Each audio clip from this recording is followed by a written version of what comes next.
പാലകുറുമ്പ ക്ഷേത്രത്തിൽ നവമി ആഘോഷങ്ങൾക്ക് തുടക്കമായി. സെപ്റ്റംബർ 22 മുതൽ ഒക്ടോബർ 2 വരെ വിവിധ പരിപാടികളാണ് നവമി ആഘോഷങ്ങളുടെ ഭാഗമായി ക്ഷേത്രാങ്കണത്തിൽ സംഘടിപ്പിക്കുന്നത്.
വൈകിട്ട് യജ്ഞാചാര്യൻ ബ്രഹ്മശ്രീ പാഴേടം വാസുദേവൻ നമ്പൂതിരിയെ യജ്ഞവേദിയിലേക്ക് ആനയിച്ചു. തുടർന്ന് സപ്താഹ മണ്ഡപത്തിൽ പാരമ്പര്യ ട്രസ്റ്റി ഉണ്ണികൃഷ്ണൻ നമ്പൂതിരി യജ്ഞദീപം തെളിയിച്ചതോടെയാണ് ഈ വർഷത്തെ നവമി ആഘോഷങ്ങൾക്ക് തുടക്കമായത്.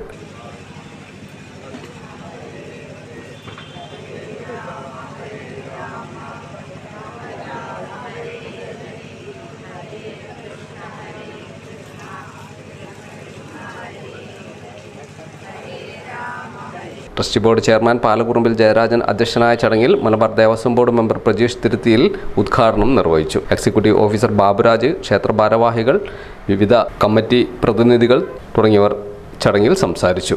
നവരാത്രി ആഘോഷങ്ങളുടെ ഭാഗമായി വിവിധ പരിപാടികളാണ് ക്ഷേത്രാങ്കണത്തിൽ സംഘടിപ്പിക്കുന്നത്.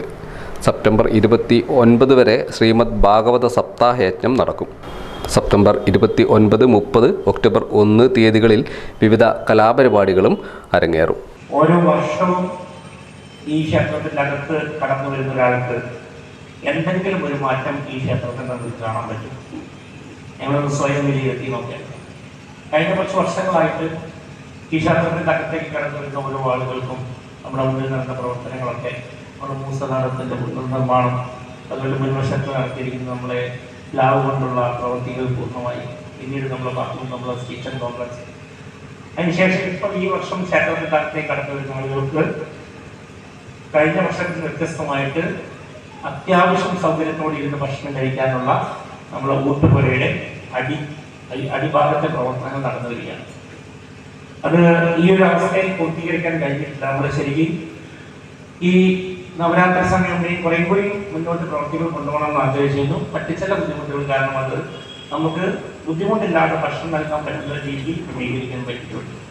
അപ്പോൾ ഓരോ വർഷവും ഈ ക്ഷേത്രത്തിൻ്റെ അകത്തേക്ക് കടന്നു വരുമ്പോൾ നിങ്ങൾക്ക് കാണാൻ പറ്റുന്നത് ഈ ക്ഷേത്രത്തിൻ്റെ അകത്ത് ഭൗതികമായ രീതിയിൽ ആത്മീയമായ ക്ഷേത്രത്തിൻ്റെ ചൈതന്യം ഞാനോ അല്ലെങ്കിൽ എനിക്ക് ശേഷം സംസാരിക്കേണ്ട ഓരോ പറഞ്ഞ് പ്രകടിപ്പിക്കേണ്ട നമ്മുടെ ഹൃദയത്തിൻ്റെ അകത്ത് നിറഞ്ഞു നിൽക്കുന്നതാണ്. പക്ഷെ ഭൗതികമായ സാഹചര്യത്തിൽ ക്ഷേത്രം അനുദിനം വ്യത്യാസമായ രീതിയിൽ വളർന്നുകൊണ്ടിരിക്കുന്ന കാഴ്ചയാണ് നമുക്ക് കാണാൻ പറ്റുന്നത്. അടുത്ത വർഷമൊക്കെ ആവുമ്പോഴേക്കും നമുക്ക് അതിൻ്റെ 1ാം നില പൂർത്തീകരിക്കുകയും അത്യാവശ്യം സൗകര്യമുള്ള ഒരു ഹോളായിട്ട് അത് മാറ്റാൻ കഴിയേണ്ടതായിട്ടുണ്ട്. ഞങ്ങൾ കടന്നു വരുന്ന വഴികളിൽ നമുക്ക് കാണാൻ ഇവിടെ വലിയ രീതിയിൽ കരിങ്കല്ലുകളുടെ പാളികൾ കൂട്ടി വെച്ചിട്ടുണ്ട്. അത് നമ്മൾ കാലമായ സമയത്ത് ഉണ്ടാകുന്ന ഭക്തജനങ്ങൾക്കുണ്ടാകുന്ന ബുദ്ധിമുട്ടുകൾ പരിഹരിക്കാനും കുറേ കൂടി മെച്ചപ്പെട്ട രീതിയിൽ നമ്മൾ തിരുമുറ്റം കഴിഞ്ഞ് ആൽത്തറ വരെയുള്ള ഭാഗം പൂർണ്ണമായിട്ടും കരിങ്കൽ വിരിക്കാനുമായിട്ടുള്ള 1ാമത്തെ ലോഡ് കരിങ്കല്ലാണ് തമിഴ്നാട്ടിൽ വന്നിരിക്കുന്നത്. അടുത്ത ലോഡ് കരിങ്കൽ നമ്മുടെ ഈ ചടങ്ങുകൾക്കിടയിൽ തന്നെ വരികയും ഏറ്റവും അടുത്ത നാടുകളിൽ നമുക്ക് ഇവിടെ മുതൽ താഴെ ആൽത്തറ വരെയുള്ള ഭാഗം കരിങ്കൽ വിരിക്കുന്ന പ്രവൃത്തികൾ പൂർത്തീകരിക്കാൻ കഴിയും. അതിനുശേഷം നമുക്ക് നടുമുറ്റം കരിങ്കൽ വിരിക്കാനുണ്ട്. ക്ഷേത്രത്തിൻ്റെ മറ്റു പ്രവർത്തനങ്ങളുണ്ട്. അതിൻ്റെ 1ാം നില പൂർത്തീകരിക്കാനുള്ള ഒരുപാട് പ്രവർത്തനങ്ങൾ നമുക്ക് ഈ ക്ഷേത്രവുമായി ബന്ധപ്പെട്ട് നടത്തേണ്ടതായിട്ടുണ്ട്. പറഞ്ഞു വരുന്നത് നമ്മളുടെ എല്ലാം ശക്തിക്ക് അനുസരിച്ചുകൊണ്ട്, നമ്മുടെ എല്ലാം കഴിവിനനുസരിച്ചുകൊണ്ട് നമ്മൾ മാനസികമായും ശാരീരികമായും സാമ്പത്തികമായും ഒക്കെ ഈ ക്ഷേത്രത്തിൻ്റെ നല്ല പ്രവർത്തനങ്ങളോടൊപ്പം ചേർന്ന് നിൽക്കണമെന്നാണ് ഒരു ഭക്തൻ എന്ന രീതിയിൽ നിങ്ങളോട് പറയാനുള്ളത്. ദീർഘമായിട്ട് മറ്റു കാര്യങ്ങളൊന്നും സൂചിപ്പിക്കാനില്ല. നമുക്ക് ഒരുമിച്ച് ചേർന്നുകൊണ്ട് ഒരുമിച്ച് പ്രവർത്തിച്ചുകൊണ്ട് ഈ ക്ഷേത്രത്തെ കൂടുതൽ ഔന്നത്യങ്ങളിലേക്ക് എത്തിക്കേണ്ടതായിട്ടുണ്ട്. എന്നും പറയാതുള്ള പോലെ തന്നെ പാലപ്പറമ്പ് ഭഗവതി ക്ഷേത്രം അത് അർഹിക്കുന്ന ഉയരങ്ങളിലേക്ക് എത്തിക്കുവാൻ നമുക്കൊരു വലിയ കൂട്ടായ്മയുള്ള പ്രവർത്തനം നടത്തേണ്ടതായിട്ടുണ്ട്. വലിയ രീതിയിലുള്ള പ്രവർത്തനങ്ങൾ നമുക്ക് കഴിഞ്ഞ നാളുകളായി നടത്തി വരുന്നു. നമുക്കറിയാം, നമ്മൾ ഈ സപ്താഹവുമായി ബന്ധപ്പെട്ടുകൊണ്ട് നമ്മളൊരു വലിയ കൂട്ടായ്മ കൊണ്ട് രൂപപ്പെട്ടിട്ടുണ്ട്. അതിലെടുത്ത് പറയാതിരിക്കാൻ പറ്റാത്തത് ഈ ക്ഷേത്രത്തിലെ മാതൃസംഹിത പ്രവർത്തനമാണ്. നമ്മൾ പുരുഷനോട് തത്തുല്യമായിക്കൊണ്ട്, നമ്മൾ ഇത്ര സ്ത്രീ സമത്വം പുരുഷ സമത്വം ഒക്കെ പറഞ്ഞാലും തത്തുല്യമായിക്കൊണ്ട് തന്നെ പ്രവർത്തിക്കാൻ കഴിവുള്ള മാതൃസമിതിയാണ് ഈ ക്ഷേത്രത്തിലുള്ളത്.